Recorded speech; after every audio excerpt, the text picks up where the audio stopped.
Hello, I'm Heather Lear, and this is my 27th year teaching high school kids in Lakeville. In fact, my entire teaching career has been in this district. Needless to say, I've been through a lot of rounds of negotiations, and I've even spoken about them to the board. But what is happening now is different. Sure, negotiations can be tough, but we've always found ways to work together, compromise, and get things done. The district's new proposed language around assignments and transfers didn't even show up at the table until our February 21st mediation session.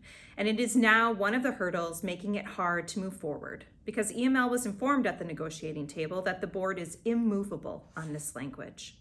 And now it is our understanding that the district administration has shared with the board some examples of situations where they are insisting a change to the existing contract language is necessary. However, these examples do not require the language the district is proposing.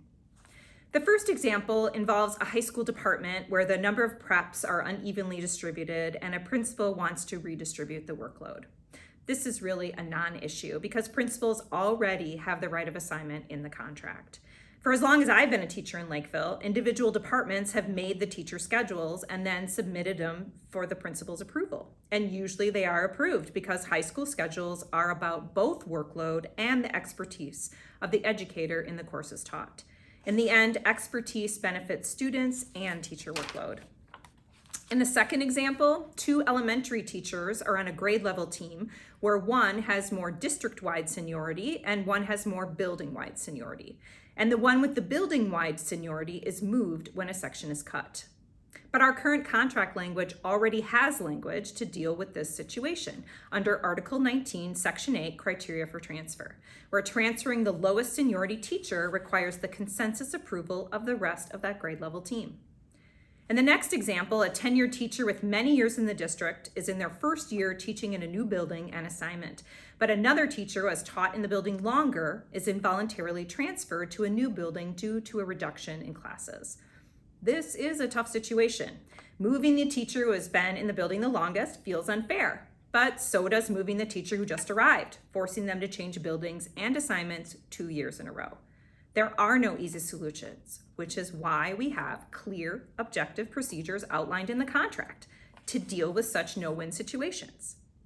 In the final example provided by the district, a middle-level principal requests that a teacher with the most seniority in their building department voluntarily transfer to teach a different class in another grade level, and the teacher declines the request. What is most interesting about this example is that it mirrors the exact case that EML won a grievance through over 10 years ago. In the year of that grievance, there were multiple staff involuntarily transferred in one building, even when no FTE changes were being made. It was simply done by the will of the principal against the wishes of the educators involved. In the past, both site administrators and district HR have used the transfer process as a disciplinary and harassing tool, and the current contract language was developed to end those discriminatory practices.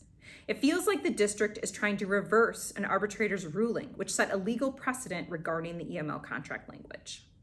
All of the existing contract language regarding assignment and transfers is the result of a collaborative effort, with the voices and concerns of both sides being heard and valued. Teachers love what they do because of the relationships they develop with students, families, and fellow educators, which is why the board's insistence on this new involuntary transfer language feels like a threat that they could be ripped from those students, families, and colleagues they love at any moment. Additionally, this new language would be a return to unilateral authority in the hands of district administration and site principals, and we have already lived through that. EML membership has spoken loud and clear on this issue with a 99% rejection of the district's proposed language. Please remove this hurdle so we can move forward. Thank you for taking the time to listen to the concerns of EML members.